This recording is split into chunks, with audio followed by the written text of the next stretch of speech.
መንግስት ኤርትራ ኣፍራማነት ሕርሻን ምምሕያሽ ሕርሻዊ ንጥፈታት ጽቡቕ ዝኾነ ስትራቴጂ ሓንጺጹ ይርከብ ኣሎ። ሓደ ካብዚ ሜላታት ድማ ግቡእ ዝኾነ ሕርሻዊ መድያት ዘለዎ ብኹሉ ሙሉእ ዝኾነ ማሽነሪ የድሊ። ነዚ ተረዲኡ ድማ መንግስቲ ኤርትራ ብዓይነተን ፍልይ ዝበላ ናይ ሕርሻ ትራክተራት ከእትው ንዕዘብ ኣለና። ሚኒስትሪ ሕርሻ ምስ መንግስቲ ቻይና ብዝገበሮ ስምምዕ መሰረት ማሽነርታት ሕርሻ ብምግባር ሓደ ዓብዪ ፕሮጀክት ዘንቀለ።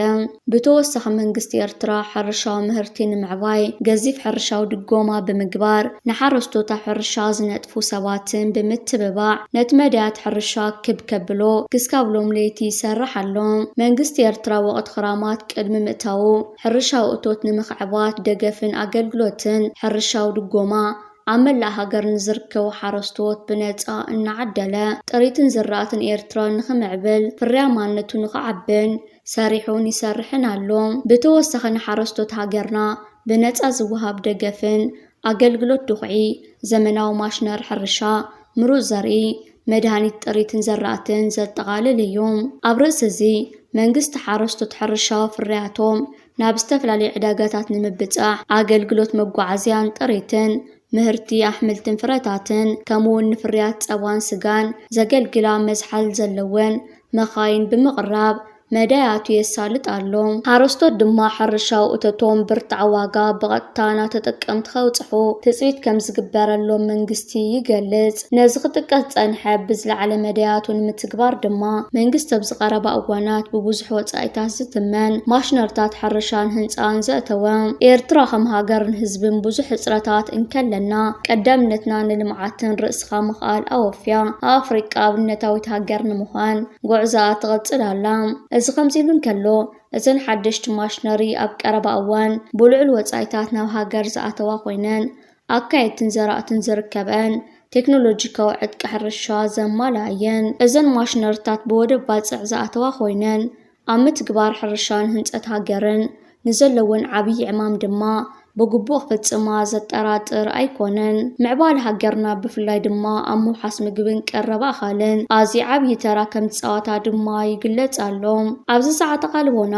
ኣብ ስራሕ ጥራይ ዘሎ ብምባል ዝገልጹ ኣባላት ሚኒስትሪ ሕርሻን ሚኒስትሪ ህንፃን እዘን ኣትየን ዘለዎ ሓደሽቲ ማሽነርታት ከቢድ ሓላፍነት ከም ዘሰከሞም ክገልጹ ከለዉ ንዝመጽእ ተረባሕነት ሃገርን ህዝብን ድማ ብተወፋይነት ከም ዝሰርሑ ኣረጋጊጾም። ብተወሳኺ መንግስቲ ኤርትራ በዚ ምሕዳስ ትሕተ ቅርፂ ጀሚርዎ ዘሎ ዓብዪ ገስጋሳዊ መድያት እዘን ዝኣተዋ ናይ ህንፃ ማሽነርታት ንቐጻሊ ዕብየትን ህንፀትን ኤርትራ ዓብዪ እጃም ከም ዘለወን እዩ ዝግለጽ ዘሎ። ከም ዝፍለጥ መንግስቲ ኤርትራ ትሕተ ቅርፂ ጽርግያታት መሰረታዊ ተሃድሶ ኣብ ምክያድ ይርከብ። ኣብ ውሽጢ ከተማ ኣስመራ ዝካየድ ዘሎ ምሕዳስ ሓርፋፍ ጽርግያ ክርአ እዩ ኢልካ ዘይምሕሳብ እዩ። ኣብ ኩሉ ሸነኻት ብኣዝዩ ጽፉፍን ለማፅን ዘይኮርኳሕን ሰፊሕን ጽርግያ ኣብ ምትሕድዳስ ይርከብ። ብገለ ሸነኻት ከዓ ቅጥራን ዝልብጣ ዝድግድጋን ማሽነርታት ብሒተንኦ ይረኣያ። እዚ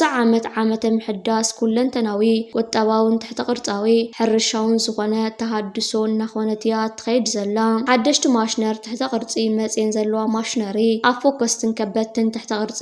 ስነ ህንፃ ዝነጥፋ ኮይነን ኣዝዩ ብዙሕ ዘመናዊ ብምዃኑ ጉዳይ መስርሕ ህንፀት ውሽጢ ሃገር ኣብ ድልዱል ደረጃ ምስ በፅሐ ብደረጃ ምብራቅ ኣፍሪቃ ኣብ ስራሓት ህንፃ ኣብ ከባቢና ዘለዋ ሃገራት እውን ክነጥፍ ኢና ዝብል እዩ። እዘን ማሽነርታት ኣብ ዝተፈላለዩ መድያት ክውዕላ ምዃነን ድማ ይሕበር። ኣብ መሰረታዊ ጽገና ወደባት ምትእትታው ሓደስቲ ሕርሻ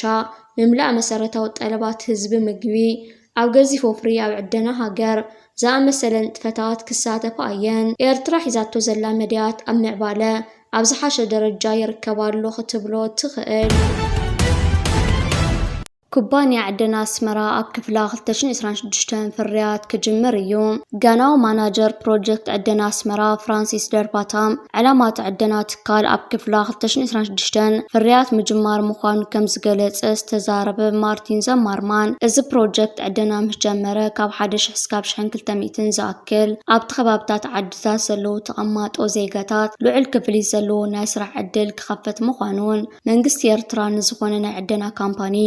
መጀመርያ ኤርትራውያን ዜጋታት ንስራሕ ክቆጽር ምዃኑ ክስማዕማዕ ከም ዘለዎ ናይ ምግባር ቀዳምነት ከም ዘለዎ ገሊጹ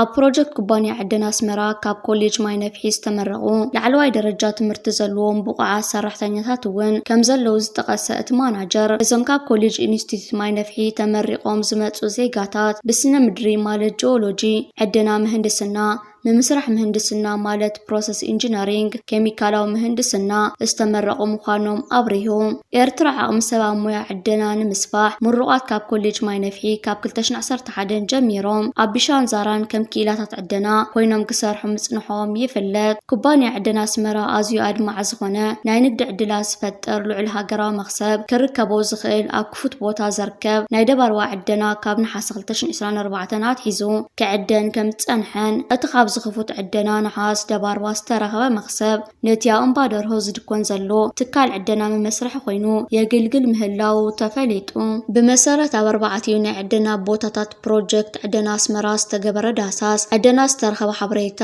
ኣስታት 12 ሚልዮን ግራም ወርቂ 310 ሚልዮን ግራም ብሩር 580,000 ቶን ነሓስን 1.13 ሚልዮን ቶን ዚንጎን ከም ዝርከቡ ብምግላጽ ተወሰኸ ናይ ዳሳስ መስርሕ ኣብ ዓዲ ራስን ጎዳዱን ኣብ ዘሎ معدنات نمعدانن سنمدراو مصنعت تجمير ምህላው ዳርፓታም ገሊጹ ማእኸላይ ትካል ፕሮጀክት ዕደና ኣስመራ ናብ 4 ቦታታት ማለት እምባደርሆ ደባርባ ግፖን تحت መሬታዊ ዕደና ዓዲ ንፋስን ኣብ እምባደርሆ ካብ መጀመርያ ይሰርሕ ምህላው ዝገለጸ ማርቲን ዘማርማን እቲ ትካል ጥረ ነገራት ንምምካህ ድልዋት ገይሩ ናይ ምድላው ብቕዓ ዝሓቆፈ ኮይኑ ይዳሎ ምህላው ገሊጹ እቲ ትካል ናይ 30 ሜጋዋት ጸዓት ሓይሊ ኤሌክትሪክ ቤት ጽሕፈታት ቴክኒካዊ ክፍልታት ቤት ሻን ሕክምናን ከም ዘሎ ብምግላጽ እቲ ትካል ርእሱ ዝኻለ ናይ በይኑ ናይ ኤሌክትሪክ ምንጭ ክህልዎ ይሰርሕ ምህላው ገሊጹ ሕመረትን ማእከል መናሃርያን ፕሮጀክት ዕደና ኣስመራ ዝኾነ ማእከል ዕደና እምባደርሆ ኣብ ኣስመራ ናይ 20 ደቂቕ ፍልልይ ጥራይ ከም ዘለዎ ዝገለጸ ማርቲን ዘማርማን 60 ሚእታዊት ናይ ትብርኪ ብምሓዝ مسينا ماكو مالت هاجرا وعدنا إيرترا بمخوان نتعدنا حيزاتو زلا تشايناويت سيچوان رود اند بريج كوينا إيرترا وتكال عدنا إنا ماكو 400 نايت بركي كم زونن تحبير اللوم بروجكت عدنا سمراكس كاب حجي أو 3 بوتاتات دباروا عد نفاس قبون وركي نحاس برورن زينغون نعدنا الچنسا 5 لو يفلت عدنا أمبادر هو أبشحن 300 صفحات مريس تدكونا خينو ناشمون 250 متر قف حسن لو خينو أبز حجوان نخفوت عدنا أمدلوات يركب إذا من يسروت أقوليات ناب إيرترا عدة بزكاية اللوان مس استفعل عليه سبب سلطانات إيرترا تراخيبا تزاراريبا حجز وصع حبريتها بتاع حقوسيو نقبر منيستر وصع أقوليات أتو عثمان صالح نكالو سبب سلطانات إيرترا ناب شودن عدت نخوغورو مالتيم ناب شودن مصيوم مس منግስት شودن نتزنبره نعسرتاتات عامت زخده مچم ان ኤርትራ ንምሲጣን ኤርትራ ንምንጻል ዘይተገብረ ነገር የለን አካል ናይ ኤውሮጳ ሕብረት ስለዝነበረ ሽወደን ከዓ ቀጻሊ ኣብ ልዕሊ ኤርትራ ዝግበር ዝነበረ ጸለመን ኣብ ልዕሊ ኤርትራ ዝግበር ዝነበረ ቡትን ዝተተሓዘ ኮይኑ ኣብዚ ሕጂ እዋን መንግስቲ ኤርትራ ኣብ ሓያል ጽምዶ ዲፕሎማሲ ميدي ركبالو مزت فلاليا غرباب تاغرات حيلات تاغرات علم كمون مشارف تاكلاتن وقع تبحه اب كتم اسمران عدهالون ركبات يكيدالو مجبوتون صمبون ركباتن كيكيد مخانو حبريتاتات وتي ركبالو بمسرت زي وتي يركب زل حبريتا اب مونغو كلت ينهاغرات جنبره دبلوماسياوي مسعابن زي مردان بسلماو منقد فتحها ناب نبر نملاسو وغن كلت ينهاغرات زتن ركباتن زرباتن يكيد كمزلو اب عطر توانات سب سلطان نايكلتين هاجرات ركبات كايدو تخلوتات كنزلو ابز حبريتا تغليصن تتقيسون يركبالو جيبوتي حنت كابتن ابزو باغرنا افريكان مايات كيب عرب مخان تولخو معربويان تسكيما نيرتران كالوت غرباب تاغراتن اب حدقا كتأتو تنحت هاجريا ابز حجي وان بوليسي اب مغيار اتا اب معربا وعلم تسقيعات اللوز نبرت كنتاتن بفوليكا مس ايتيبيا اب مخان ايرتران مهواغ تكايدوز نبرت عندرا دوابيلاتويا تركب زلا ازي حجي اب مونغ ايرتران جبوتن زقبر زلو كمز عينت ركباتن زرباتن نتز نبر حون نتاون ديبلوماسياون زمدناتات نامنو برزملس نزت فلالي غرباب تاغراتن حالات هاجرات علمن ناب كتم اسمران عدها اللون نعسلو ميز ركب زلو ازم جبوتي كجب ግበር ዝበሃል ዘሎ ከምዚ ዓይነት ጾምዶን ርክባትን ኣብ ዞባ ቀርኒ ኣፍሪካን ማያት ቀይ ባህርን ንዘሎ ሓይሊ ሚዛን ሙሉእ ብሙሉእ ዝቕይር ክኸውን እዩ መገዲ ረኺብ ነቶም ዓበይቲ ሰበ ስልጣናት ከይተረፈ ኣብ መገዲ ከምዚ ኣጋጣሚ ኮይኑ ክቡር ኣቶ ኢሳያስ እውን ክልተ ሰለስተ ግዜ ረኺብና ኢና ርኢና ኢና ኣቶ ኢሳያስ ይሓልፉ ኣለዉ ኣቶ ኢሳያስ ሓሊፎም ከይዶም ክበሃል እንከሎ ኣበዮም ዝውዕሉ ዲጋ ክሰርሑ ግድብ ክሰርሑ መገዲ ክፀርጉ that's what it is ተወፋይነት ህዝባዊነት ማለት ንሱ እዩ